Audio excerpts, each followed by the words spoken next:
Ladies and gentlemen, and ladies, Campaign 4 is upon us. Episode 2 was last night. I definitely tuned in for it. Brace yourself really quickly. Brace yourself. Let's go, baby. I think Campaign 4, like I've been seeing through the grapevine that is kind of my irises. That's probably inaccurate eye anatomy. I don't know what part of the eye really is the one that brings in light. If the iris is just a color. Listen, don't get on me. Anyways. What is this video so far?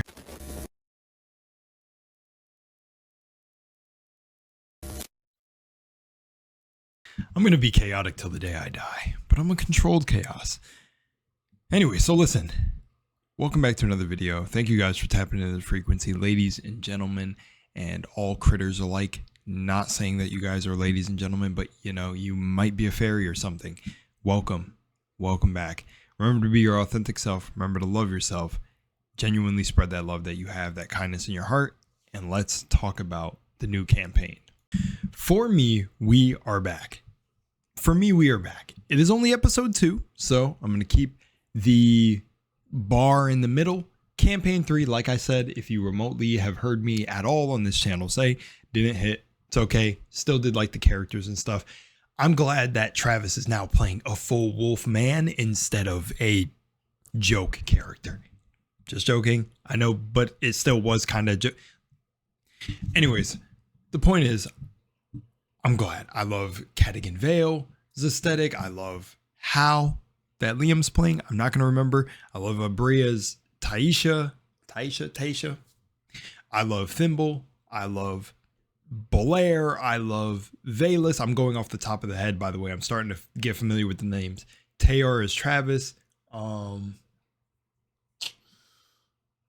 I don't remember the one guy that I actually really do like from Calamity. He sits next to Travis sometimes. Octus. Haven't remembered Marisha's character too much. Sir Julian Davinos for Matt. And yeah, that's how much I have so much stored in this brain already that, yeah. I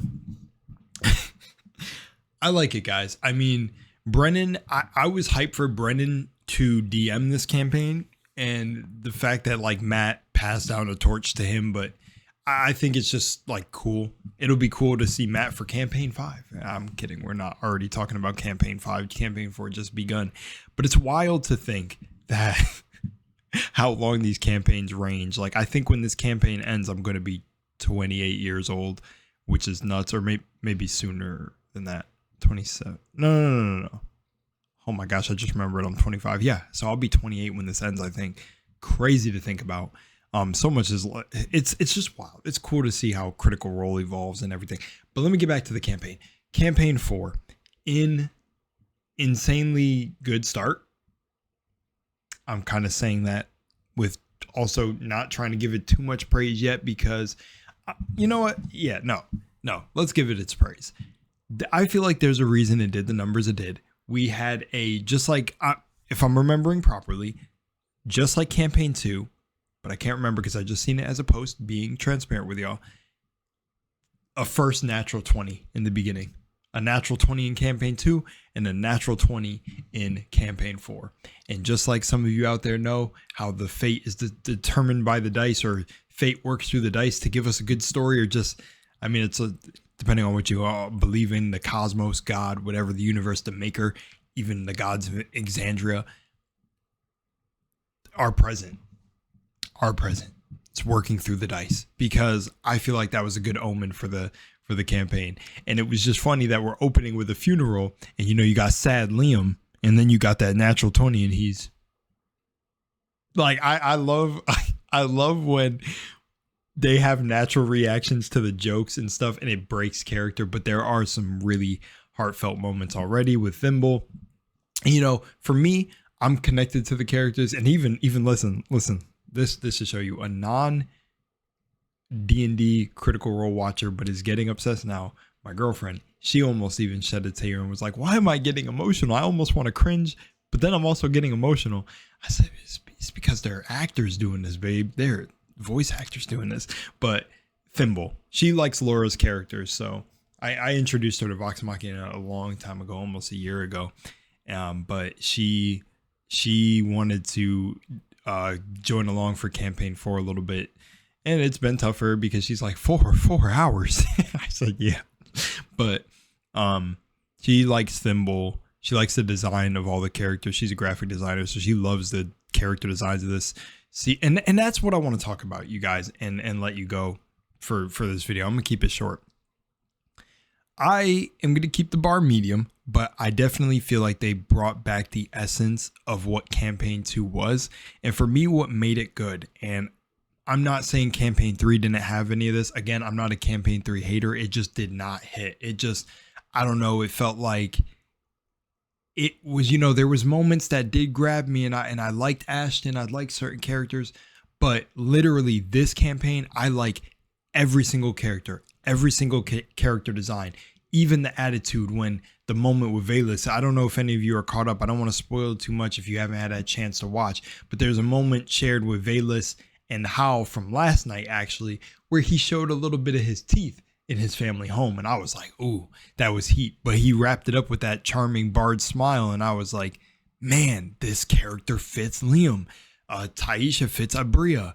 Cadigan Vale fits Robbie. Like, and again, we'll have to see later on. But so far, for what is it, 8-ish, 10-ish hours of content from how they've been playing the characters.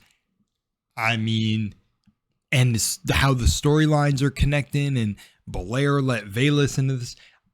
Guys, I'm feeling like, oh, I forgot Sam's character. Actually, there we go. We got to give a section to Sam because I almost forgot Sam and Wikander. Very funny. Sam and Tyranny's little, oh, there we go. And I remember Tyranny because of, like, the duo. They're funny, and more lore revealed last night about Tyranny. But I love that Sam is playing like this religious, like, is he borderline extremist by telling people outside to claim him as the Radiant? You address him as the Radiant. But I love the how Dalmokiar is at the city. I'm gonna have to like memorize all these names, guys. Like, forgive me if you watch Critical Role and you're, you know, a raw fan or raw watcher. You already know. Trying to memorize all the names and everything. It's like we're not sitting there journaling everything, but maybe you guys have that a different level of retention because you're very passionate about Critical Role. For me, with everything else I have to remember in life, I don't know if I'm gonna 100% remember all the towns, names, cities, and things in the parts of the city that they're in. You know, I didn't even remember that for campaign 2, but I'm trying to pay attention. So, but for the most part, I really like everything. Sam's character is very funny. It feels like he's playing a Flat Exandria, the Church of Flat Exandria character. Like, he brought it to life. And I think I've seen other people in the community discuss that too. Like, he's playing the character, like I don't know. It just fits him. It fits him. And I've seen some people say like they can't wait for him to break because he usually plays like characters that are wild. But I think it already happened, or it already shown a little bit of where his chaosness is in, where he used thaumaturgy to shout to Tyranny and was like, I forgot what he said to her, but that I think it's just like, this is awesome, guys. I'm trying to pull from the corners in my brain right now, but I like this campaign. Even though I'm saying the bar is medium, I do have high hopes that this one is going to land a lot better for everyone over campaign 3. And again, it feels like these characters, it feels like human, and it feels like there's a lot more going on with this funeral and this betrayal of Thjazi. And I like how it's opening up with a funeral and or a wake, open wake, whatever, same thing, right? I don't know. But even how Thimble was making death saving throws, like right on episode 1, I'm like, this is nuts. Like, what is happening? This is cool. And then even yesterday, which I feel bad. Okay, no spoilers if you didn't see it, but just like, mute this part of the video. I don't know when you can come back, but I'm going to say it very quickly. When Livestream 2 opened up with like some past stuff, but like it actually got started and left off for where they left off, which was Taisha and I don't know if I'm even saying the name right, and Hal upstairs with the silver box, and it like let out that smoke and everything, and then she decided to touch it, and Brennan was like, I'm gonna set a precedent for this campaign about touching things. And even Liam tried to use Hal to hurry up and like grab her hand, but she touched whatever was floating, I think it was a shard or something, and went unconscious. And I was like, oh man, I feel like we have not grazed the surface yet. Well, we have grazed it, but we haven't like dug into the surface of the things that Brendan is going to put them through. And I cannot wait. I absolutely cannot wait. I think campaign 4 is it, man. I think this is going to be the one that has me loving these characters the way I did campaign 2. Anyways, with that said, I will depart now. You guys let me know what you guys think down below. I think I mean, for sure, I think if you're someone who's looking at it from just like an outside view, you cannot lie. I think all the character designs are straight up badass. Every single one is good. Every single one feels like it fits them. Like they just decided to, I don't know, go on some retreat or go back to the drawing board, have a little Zen moment, and literally channel all these characters. Like it's cool that Octus and Cadigan were unplanned, but they both have a little wolf dog companion, and one is undead, and then the other one is like some weird spiritual, deep, magical binding. Just, I'm here for it. I'm here for it. I'm here for it. I don't know what I could say. I feel like they went and channeled themselves or aspects of part of them that they wanted to play or highlight. It feels back to campaign 2. It feels like campaign 2. And I see videos popping up about that, and I'm like, it doesn't shock me because I got the same sort of feeling when this campaign started. And when I seen the character sheets, or not sheets, but the character designs, and I was like, yeah, something's back here, and I can't quite put my finger on what it is, but it feels like they're back with this one. And I don't know Wes March's style and all that. Purple has been trying to explain it to me. If you guys don't know, Purple's an OG on the channel, but yeah. So Purple's been trying to explain all that to me, what Wes March's is and the style of it or whatever they're doing. Brendan, from what I've seen, he's doing a good job switching them in and out at the table, and he's handling the roles well, the DCs and stuff. It's cool to see. I've always liked Brendan's style and wanted more, so it's really cool to see that kind of manifest and channel into, well, I'm saying kind of, it did manifest into him playing or him DMing this campaign. So it's sick.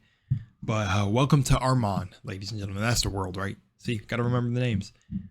Much love and Moonlight. See y'all in the next one. Peace.